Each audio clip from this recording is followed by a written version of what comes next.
Hi, this is Priya. Welcome to GBRC news. విద్యుత్ బస్సులను RTC ఆధ్వర్యంలో నడపాలి అని కార్మికుల డిమాండ్.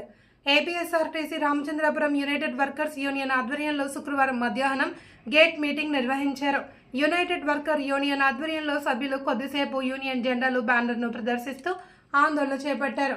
ఈ గేట్ మీటింగ్ను ఉద్దేశించి యునైటెడ్ వర్కర్స్ యూనియన్ ఉపాధ్యక్షులు S Rambabu, treasurer Mangeshwara Rao, joint secretary T Raju తదితరులు మాట్లాడారు.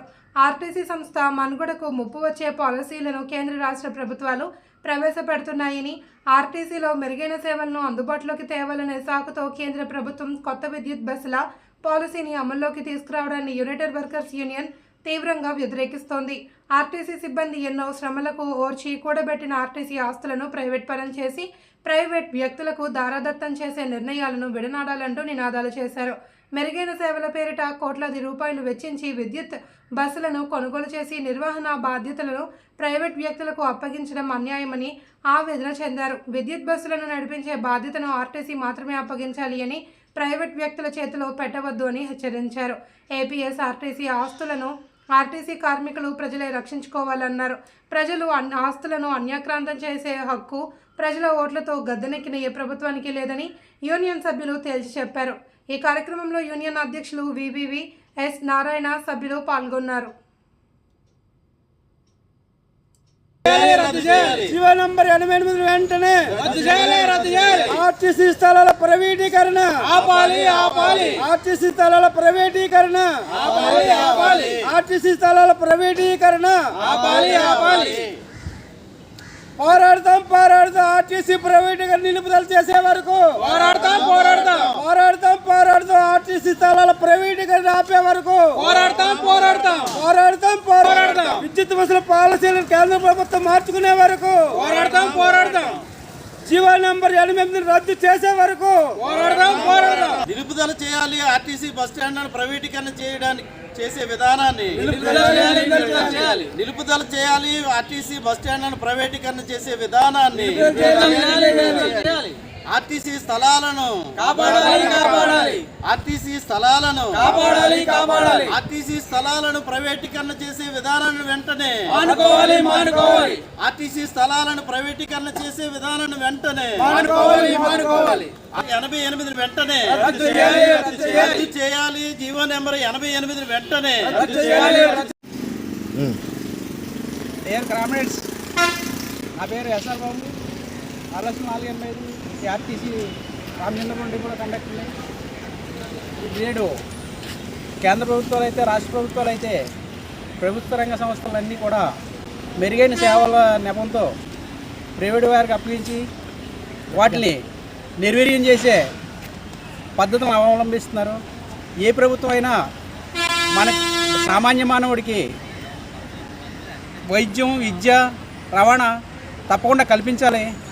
ఈ అత్యవసరాలు ఆల్రెడీ విద్య, వైద్యం కార్పొరేటు చేతుల్లోకి వెళ్ళిపోయాయి. ఇక ఒక రవాణా ఒకటే మిగిలింది. ఈ రవాణాను కూడా ప్రైవేట్ గారు అప్పగించి చేతులు దూపుకుందామని ప్రభుత్వాలు చూస్తున్నాయి. ఎందుకంటే మనం గవర్నమెంట్ సంస్థల్ని బలోపేతం చేయకపోగా కార్పొరేట్ వారికి అప్పగించి వాళ్ళకి రాయితీలు ఇచ్చి ఇబ్బడి ముబ్బడిగా ఎవరికో కట్టబెట్టి వేల కోట్ల ప్రజాధనాన్ని వారి చేతుల్లో పోస్తున్నారు. ఈ రోజున చూస్తే ప్రైవేట్ హాస్పిటల్లో ఆరోగ్యశ్రీ అంటారు, వేరే అంటారు. అవి శాంక్షన్ అయితే ఇక్కడ వైద్యం అందదు. డబ్బులు వాళ్ళకి, జబ్బులు ప్రజలకి.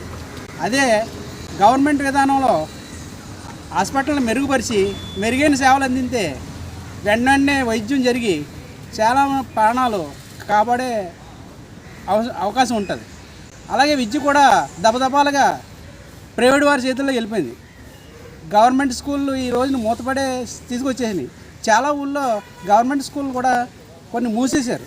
అంటే విద్యార్థులు లేరనే నెపంతో మూసేసి కొన్ని స్కూల్ని మెర్జ్ చేసి చేతులు చూపుకున్నారు. ఇప్పుడు రవాణా రంగం ఒకటి గవర్నమెంట్ చేతుల్లో ఉంది. దీన్ని కూడా ఏదో విధంగా ప్రైవేట్ వ్యక్తులు అప్పగించి వాళ్ళ చేతులు దులుపుకుందామని చూస్తున్నారు. అయితే మెరుగైన సేవలు అని చెప్పి ప్రైవేట్గా అప్పగిస్తే వాళ్ళు నిర్వహణ సరిగా ఉండదు. ఒక ఆర్టీసీలో మేనేజింగ్ డైరెక్టర్ నుంచి కింది స్థాయి వరకు ఒక ప్రణాళికాబద్ధంగా ప్రజల అవసరాలు తెలుసుకుని వాళ్ళ యొక్క లాభ నష్టాలు చూడకుండా ప్రజల యొక్క రవాణా సౌకర్యాన్ని మెరుగుపరచడానికి నిరంతరం కృషి చేస్తూ ఉంటారు. నా పేరు మంగేశ్వరరావు అండి. రామచంద్రపురం ఆర్టీసీ డిపో కండక్టర్ని. ఇప్పుడు ప్రజలు ఓట్లు వేసి ప్రభుత్వాలను ఎన్నుకునేది ప్రజల్ని, ప్రజల ఆస్తుల్ని, ప్రభుత్వ ఆస్తుల్ని కాపాడాలి. ఇంకా వారికి ఏమైనా తెలివితేటలు ఉంటే ప్రభుత్వ ఆస్తుల్ని ఇంకా ఏ రకంగా అభివృద్ధి చేయాలో ఆలోచించి ప్రభుత్వ ఆస్తుల్ని ఏ రకంగా పెంచాలో అనేసి ఆలోచన చేసి పెంచే విధంగా ఆలోచించాలి తప్ప ఇప్పుడున్నటువంటి కేంద్ర రాష్ట్ర ప్రభుత్వాలు ప్రభుత్వ ఆస్తుల్ని ఎలాగ అమ్మేసి తమ లాభం పొందాలని ఆలోచిస్తున్నారు. ఈ ప్రభుత్వ ఆస్తులన్నీ కూడా ప్రజలు కట్టినటువంటి పన్నుల ద్వారా ఈ ఆర్టీసీలో పనిచేసిన కార్మికులందరూ రూపాయి పోగేసి, కార్మికులు, ఉద్యోగస్తులు, ఆఫీసర్లు అందరూ కలిపి రూపాయి పోగేసి సంపాదించిన ఆస్తుల్ని ప్రైవేట్ వాడికి దారాదత్తం చేసి ఈ ప్రజల అవసరాలు తీర్చవలసిన ప్రభుత్వం తమ బాధ్యతలను తప్పించుకోవడానికి దొంగదారులు వెతుక్కుంటున్నారు. ఇది సరైన విధానం కాదు. చేతనైతే ఆర్టీసీ స్థలాలని కూడా ప్రభుత్వం నిర్వహించాలి. అలా కాకుండా విద్యుత్ బస్సుల పేరుతో, మెరుగైన రవాణా రంగం పేరుతో ప్రైవేటీకరణ చేసి విద్యుత్ బస్సుల ప్రైవేట్ వాళ్ళకి ఇచ్చేసి ఆర్టీసీ నిర్వీర్యం చేయడం ద్వారా ప్రజలకి రవాణా రంగం దూరం చేయాలనే కుతంత్రంతో పనిచేస్తున్నారు. నా పేరు టి రాజు. రామచంద్రపురం డిపోలో కండక్టర్గా పనిచేస్తున్నాను నేను.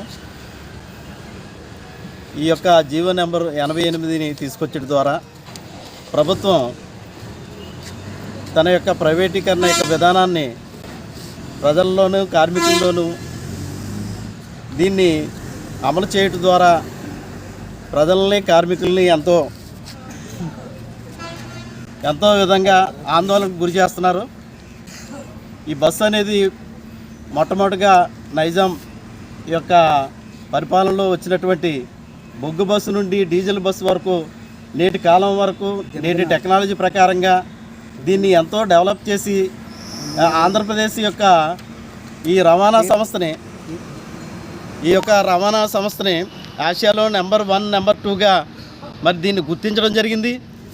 అటువంటి ఈ యొక్క సంస్థని ఎంతో కష్టపడి కార్మికులందరూ కూడా ప్రజలు ఇచ్చే టికెట్ రేటును తీసుకుంటూ అనేక మంది వేల కొలది కార్మికులు ఇందులో జీవనభృతి పొందుతూ అనేక మంది ఉద్యోగులు దీన్ని ఆధారం చేసుకుని బతుకుతూ వస్తున్నారు. మరి నేటి కాలం అయితే ప్రతిదీ కూడా ప్రైవేటీకరణ చేసి ప్రభుత్వాలు పరిపాలన సాగించాలని చెప్పి చూస్తూ ఉన్నారు. కాబట్టి ఈ ప్రైవేటీకరణలో భాగంగా అనేక మంది రోడ్డును పడే ప్రమాదం ఉంది.